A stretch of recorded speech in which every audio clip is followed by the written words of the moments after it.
यहाँ से पढ़ी हैं और 2 जगह उनका भी सिलेक्शन हुआ है बिहार में। और काफ़ी आपके पास एक्सपीरियंस है, संस्था से काफ़ी लगाव है। अब देखिए चल दिए लोग सब। ये स्पीच देने के लिए आप कम से कम 5-6 घंटे समय दिए, संस्थान बैठे रहे और काफ़ी लगाव है। पत्नी का 2 जगह सिलेक्शन हुआ, बहुत सारे एक्सपीरियंस है। आप शिक्षण कार्य भी किए हैं कई जगह और हिंदी विषय ना होने के कारण भी बहुत सारे अनुभव हैं और बीसीएस की भी तैयारी अभी जारी है आपका। तो थोड़ा सा आप लोग सुनेंगे, बहुत सारा अनुभव मिलेगा, क्योंकि पहले पत्नी का सिलेक्शन कराए हैं तो अपना हो। पढ़ाई आप प्रयागराज में पहले से कर रहे हैं, लेकिन सौभाग्य ऐसा मिला आपको, पहले पत्नी का सिलेक्शन 2 जगह हुआ तब आपका हुआ और पत्नी जी ने ही भेजा है आपको यहाँ। और हमें नहीं कह सकते कि आप जो है, लेकिन महिलाओं को सम्मान देने से देखिए कितना फ़ायदा आपको हुआ। 2 नौकरी आ गई घर में और आप बता रहे थे मेरे घर में 3 सिलेक्शन हुए हैं शिक्षा विभाग में, जिसमें 2 महिला 1 आप पुरुष। तो पहले मैं थोड़ा सम्मानित करूँगा आपको।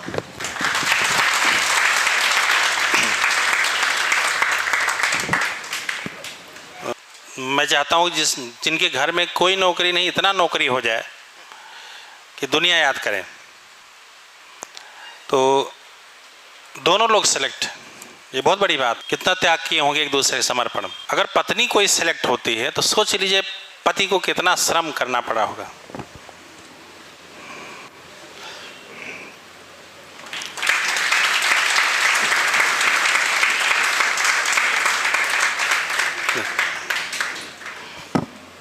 परम आदरणीय एस.एल. वर्मा सर, हिंदी के मर्मज्ञ विद्वान को मेरा सादर प्रणाम है और यहाँ पर उपस्थित भावी शिक्षक को मेरा सादर प्रणाम है। मेरा नाम अरुण कुमार यादव है।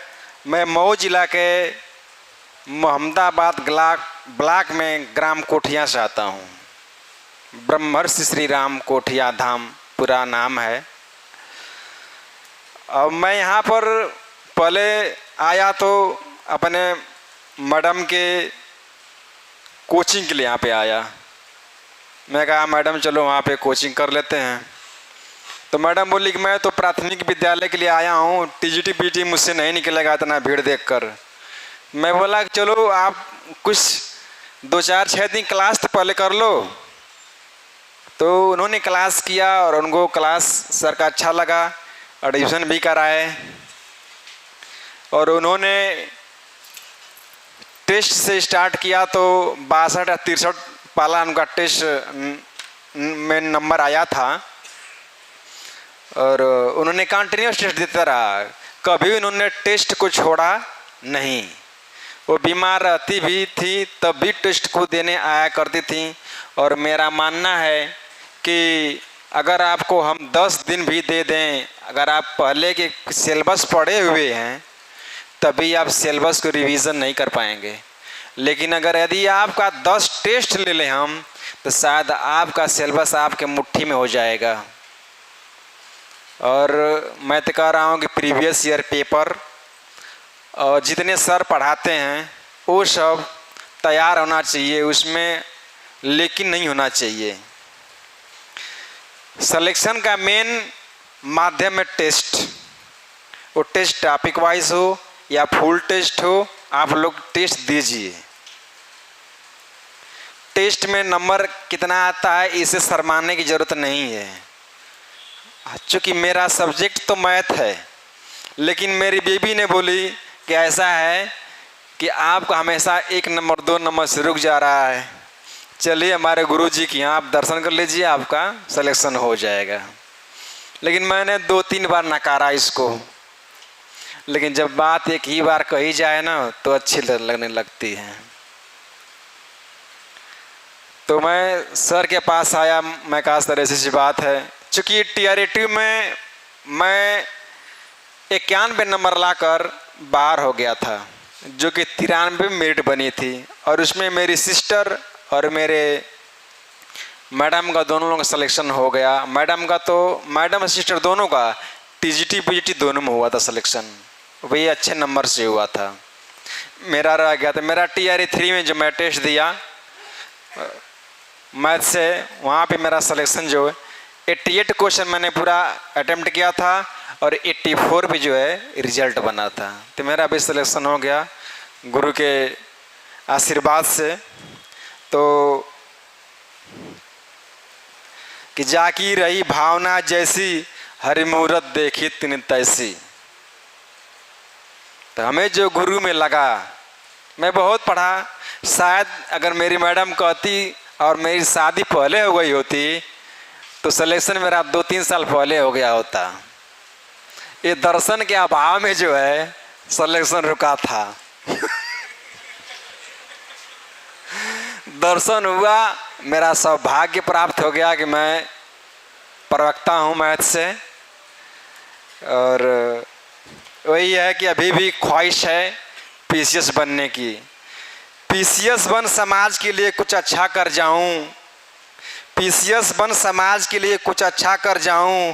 बहुत जी चाहता है माँ से लिपट कर फिर से बच्चा बन जाऊं।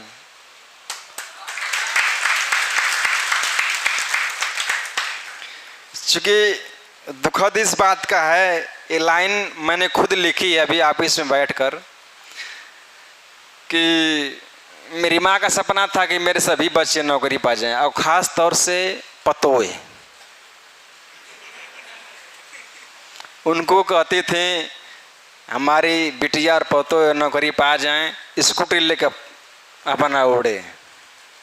लेकिन हम लोग नौकरी तो पा गए, लेकिन उनके जीते जी हम लोग नौकरी नहीं पाए।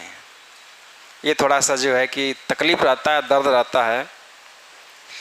और मुझे लगता है कि अगर आप लोग यहाँ उपस्थित हैं तो इतना आप मेहनत करिए कि अपने माँ बाप के सपनों को साकार करने के लिए उनके जीते जी आप जो है दिखला दीजिए। मरना जीना तो नियति के हाथ में है, लेकिन कोशिश यही रहे कि आप जीते जी जो है उनको सपना का साकार करिए और एहसास करा दीजिए। सिलेक्शन होना या ना होना डिपेंड करता है कि आपने परीक्षा हाल में कितने आसान क्वेश्चन गलत किया है। मित्रों, कभी भी क्वेश्चन जो है, कभी भी सिलेक्शन आपका कठिन क्वेश्चन गलत होने से नहीं होता है। सरल क्वेश्चन यदि आपका पूछ दिया गोदान किसका है, आपने मार के आ गए जयशंकर प्रसाद का, तब यही गड़बड़ हो जाता है। अभी सर समास पढ़ा रहे थे, अभी पूछ दे कि द्वंद्व समास क्या आता है। सभी को मालूम है कि 4 थे द्वंद्व समास, सभी को मालूम है संख्या पूर्व लघु समास, विशेष विशेषणम बहुलम कर्मधारय समास। अगर ऐसे क्वेश्चन हमसे गलत हो जाते हैं, कवितावली दोहावली गीतावली किसकी है, ऐसे क्वेश्चन अगर 5 से 6 हिंदी में गलत हो गए तो यूपी में तो बड़ा मुश्किल है। और हमको इसी से बचना है। जब भी आसान क्वेश्चन आते हैं तो आप अपने कलम को थोड़ा ठहरा दीजिए और इसको गलत मत होने दीजिए। मेरा जो अनुभव रहा है, आपसे बता दूं, मैं TRE 2 में दिया था तो मेरा 80 में 71 मैथ में सही था, फिर भी सिलेक्शन नहीं हुआ। TRE 3 में दिया था तो 80 में 85 से सही हुआ। लेकिन कृपा है, आशीर्वाद है, प्राण जाए पर वचन न जाए, सिलेक्शन हो ही गया। पवनः पवताम अस्मि राम शास्त्र वृथामहम झषाणाम मकरस्यस्मि श्रुत साम जाह्नवी।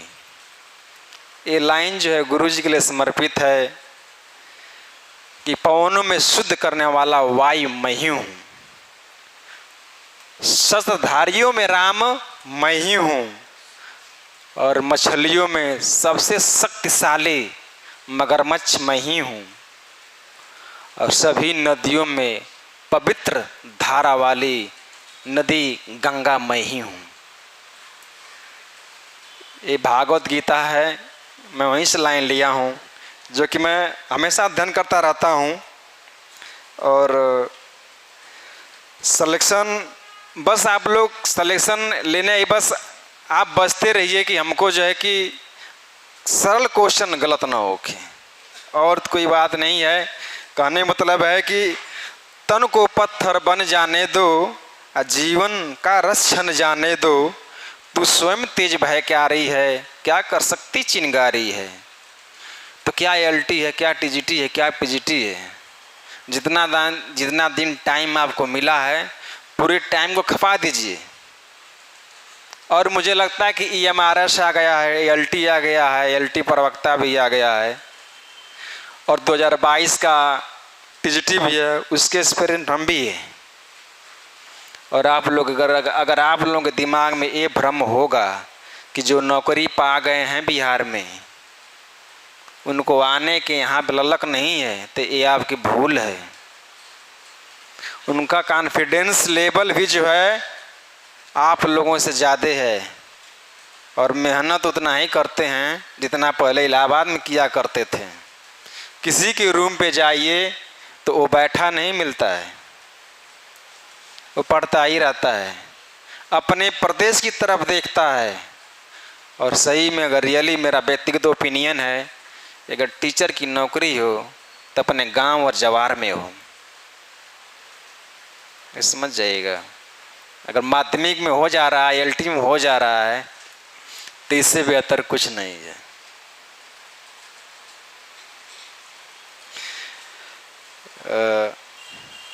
एक जब आपको लोगों के मोटिवेशन के लिए मैं बोल दे रहा हूँ, लाइन है कि जब अज्ञातवास खत्म होता है पांडवों का,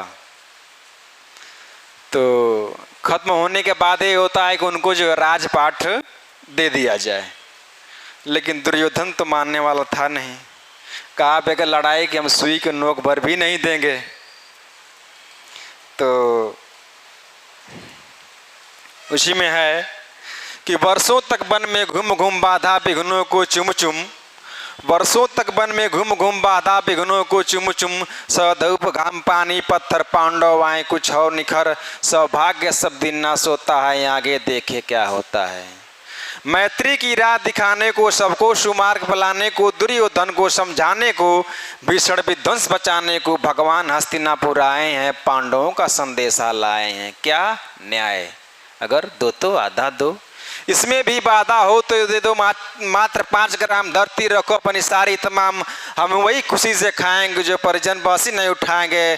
पर दुर्योधन वो अभी दे न सका, आशीष समाज का ले न सका, उल्टे हरि को बांधने चला, जो था साधे साधने चला, जब नाज मनुष्य पे छाता है पहले विवेक मर जाता है। मेरे पढ़ाई का जो है रस्म रथी जो है ना, बड़ी अभिन्न हिस्सा है, क्योंकि जब भी मैं इलाहाबाद में डिमोटिवेट होता रहा तो रश्मि रथी को कम से कम 2 हफ्ता 1 हफ्ता पढ़ता था।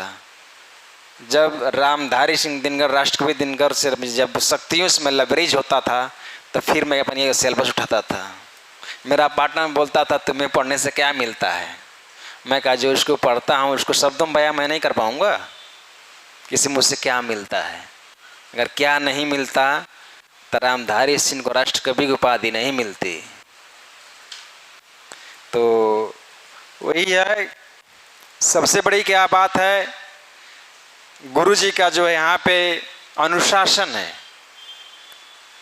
अब तो बहुत कम मिलता है कि कोई टीचर खड़ा करके पूछाता हो, यहाँ तो बड़ी सौंदर्यता है कि ये देखने को मिल रहा है। नहीं तो, और इससे आप लोगों को भागना नहीं चाहिए।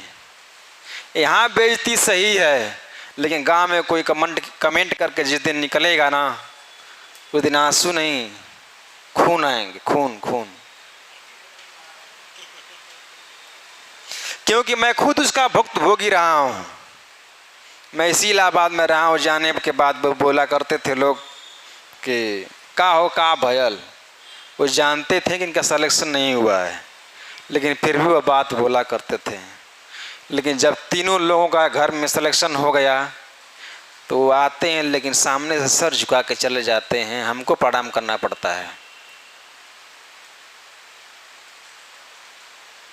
तो मित्रों, मैं यही कहूँगा कि कोई कमेंट करे उस पर हमको ध्यान नहीं देना है। हमारे अंदर जो आक्रोश है उसको अवसर में बदलना है कलम के माध्यम से। बाबा भीमराव अम्बेडकर साहब जिस जमाने के थे उस जमाने में उनका बड़ा तिरस्कार हुआ था। वो भी चाहते तो ढेला पत्थर का जवाब पत्थर से दिया करते थे, लेकिन नहीं, उन्होंने अपने आक्रोश को स्वर्णिम अक्षरों में बदला, अवसर में बदला। और जब तक दुनिया रहेगी, जब तक भारत रहेगा, वर्ष रहेगा, उनका नाम रहेगा। तो हम अपने आक्रोश को आक्रोश में नहीं अवसर में बदलने का कार्य करें। जो कि आप लोग गुरु जी इतना एग्जाम्पल देते ही हैं। मैं तो मात्र दर्शन मात्र से ही सिलेक्शन पा गया हूँ, बहुत इधर उधर भटका, लेकिन दर्शन लिखना था, दर्शन हुआ, मेरा सिलेक्शन हो गया। ये मैं कोई बात जो है बनी बनाई नहीं बोल रहा हूँ, जो रियलिटी में वो बोल रहा हूँ। अब मैं रियलिटी भी कह दिया, आपसे बता दे रहा हूँ, जितना सिलेक्शन लेना अब यूपी में कठिन है, उतना ही सिलेक्शन लेना बिहार में भी कठिन, क्योंकि जो आरक्षण का दायरा था वो बदल गया है। 18% में वहाँ के लोग भी आएंगे, जनरल वाले यहाँ के भी आएंगे। अब तो यहाँ पर हमको लग रहा है कि 125 में 125 करना पड़ेगा। तो मित्रों, गुरु जी के सानिध्य में, इनके मार्गदर्शन में आप लोग बेहतर से बेहतर परफॉर्मेंस करें। और हमेशा सर तो एक नारा सर का है, मैं भी देखा हूँ आपस में, पढ़े निरंतर बढ़े निरंतर। वही नारा है कि बचाओ बेटी, है कोई नारा ना, बेटी बचाओ बेटी पढ़ाओ। तो उसी तर्ज पे मुझे बहुत अच्छा लगा है, मैं वहाँ से लाइन लिख लिया हूँ। तो कहने का मतलब है कि प्रकाश को ढक ले तो सूरज, प्रकाश अंधकार प्रकाश को ढक ले तो सूरज की क्या खता है। किसी का रूप मदिरा के नशे से नशीली हो, कोई पी कर मर जाए तो प्याले की क्या खता है। मैं नहीं बोलता, मैं देखा हूँ कि आप लोगों का जो है कि चेहरा कुछ डाउन हो रहा है। तो मैं वही है, रात इंदौरी साहब बोला करते थे बुलाती है मगर जाने का नहीं। आप लोग तो साहित्य के अच्छे अच्छे विद्वान हैं, इसे मुझे क्या बोलना है, लेकिन यही है कि विद्यार्थी पंचलक्षणम, विद्यार्थी। हाँ, एक मेरा पर्सनल व्यू है आप लोगों से कि सोने का और जगने का टाइम आप फिक्स कर लीजिए। जो चीज़ को मैं फेस कर रहा हूँ कि मैं भी अगर शाम को 7 बजे बैठता था तो सुबह मुझे 7 बज जाता था पढ़ते पढ़ते। जब मेरा पार्टनर जगता था तो मैं सोता था। तो आप लोग ऐसी गलती मत करें। रात सोने के लिए बनी है, 6 घंटा 7 घंटा सोइए, उसके बाद पढ़िए। नहीं तो इसका जो असर अभी नहीं दिखता है, अभी तो मान लीजिए अभी हमारी उम्र है, अभी नहीं दिखेगा। जब 40+ आप जाएंगे तो इसका असर शुगर और ब्लड प्रेशर में, रात में नींद नहीं आएगी, आपको उपन्यास और कहानी पढ़ के बिताना पड़ेगा। रियली बता रहा हूँ, आप बड़े बड़े IAS हैं, कभी हम लोग जाते हैं मीटिंग में तो मुलाकात होती है, मान लीजिए चुनाव में ड्यूटी लगा तो मुलाकात होती है। अतुल प्रधान एक थे, उन्होंने बोला कि सबसे मैंने बड़ी गलती किया IAS बन के। अब समझ नहीं आता क्या हम बने। जो है वहीं से परेशान है। लेकिन मेरा ये है कि आप लोग तमाम अवसर मिल रहे हैं, इधर तो पिटारा नहीं खुला था लेकिन पिटारा खुल गया है। आप लोग मेहनत करिए, टेस्ट दीजिए और मूल्यांकन करिए कि हम कहाँ पे कमज़ोर, हम कहाँ पे गलती हैं। टेस्ट ही एक ऐसा माध्यम है कि आपको कम समय में सिलेक्शन दिला देगा। पूरा कोर्स रिवीजन करेंगे वो बहुत मायने नहीं रखता है जब तक आप टेस्ट नहीं मारेंगे। हमारी मैडम है, वो टेस्ट मारते हैं, भी टेस्ट मारते हैं। मान लीजिए कभी नंबर कम आ गया, यही पढ़ रहे हैं, इसी पे कहते हैं यूपी जाएंगे, और उनका देखता हूँ तो अच्छा मुझसे जाता है। तो जो वहाँ पे हुआ है, जितने लोग बिहार में हुए हैं अपने प्रदेश की ओर देख रहे हैं, बड़ी तन्मयता और लगन से देख रहे हैं आने के लिए। जिसकी उम्र है तो लोग अपने दिमाग से भ्रम निकाल दीजिएगा कि नौकरी जो पाने के बाद जो है वो लोग पढ़ाई बंद कर दिए हैं। ऐसा नहीं है। हम लोग बहुत खुशी हैं कि प्री और मेंस हो गया है, हम लोग का मेंस भी तैयार हो रहा है, मेंस तैयार हो रहा है। और खुशी का भी किसी चीज़ की तैयारी करना है तो पहले मेंस की तैयारी करिए, प्री अपने आप निकल जाएगा। तो यही मेरा आप लोगों से सुझाव है कि आप लोग गुरु जी की हर बातों को जो है मानिए। कहा गया है कि अभिवादन शिलस्य नित्य विद्योस्पनी तस्य चत्तार चीजम वर्धते आयुर्विद्या यशोबलम। अपने से बड़ों का, गुरुजनों का, अपने से बड़े भाइयों का, बुजुर्गों का बात मानने से यश विद्या ये क्या है, सब बढ़ता है। हाँ, गुरु जी के मार्गदर्शन में इनके अनुशासन का पालन करना थोड़ा कठिन है, लेकिन जो पालन करेगा उसी को फल मिलेगा। सबसे बड़ी बात है, मेरा भाई जेसीयू हैं, मैं उनसे कहा इतनी बड़ी फौज है, आखिरकार कैसे एक अधिकारी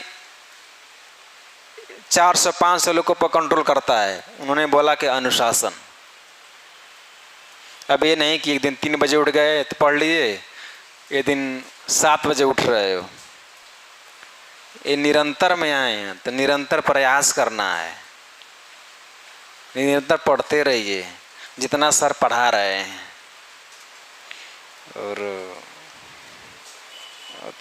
और तुमको बहुत कुछ नहीं कहना है, इसीलिए मैं अपनी वाणी को विराम देता हूँ।